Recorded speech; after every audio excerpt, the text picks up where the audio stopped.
வணக்கம். கொரியர் கும்பகோணத்துக்கு அனுப்பணும். அனுப்பிடுவோம். ஆ, ஏன் ஒரு சின்ன விண்ணப்பம். என்ன? இந்த ஆபீஸோட சீப் யாரு? ஆபீஸுக்கு சீப் நான் தான். உங்க பேரு? கொரியர் கோபு. ஆ, கும்பகோணத்துல உங்க சீட்ல உட்காந்துருப்பாள அவ பேரு? கொரியர் பாபு.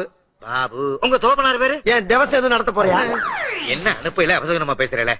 சும்மா ஒரு டீட்டெயில் தெரிஞ்சுக்கிட்டா ஏதாவது மெசேஜ் ஆனா எப்பவும் போல எங்க வேலையை செஞ்சுக்கிட்டு ஓஹோ, இருக்கலாம். கோர்ட்டு கேஸ்னு போவேங்கிறீங்க. பெரிய பிரில்லியண்டா இருக்கு. உன் கொரியர்லாம் அனுப்ப முடியாது. நீ வெளியே போமல்ல. என்ன கோச்சுக்கிறேன்? என்ன கோபம்? டீட்டெயில் கேட்ட குற்றமா இல்ல டீட்டெயில் கேட்ட குற்றமான்னு? அது சரி, பேரை சொல்லிட்டேல. சரி, என் ரூட்ல போய்க்கிறேன். ரேட் எவ்வளவு சொல்லுங்க.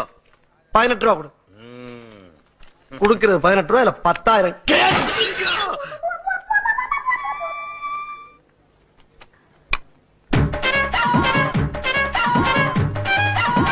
என்னையா இது? அவசரப்பட்டு குத்தி உடைச்சிட்டேன். என்ன ஏதுன்னு என்கிட்ட கேட்கப்படாதா? சரி, என்ன இது? என் பொட்டாட்டி ஆசை ஆசையா என் மருமகனுக்காக வச்ச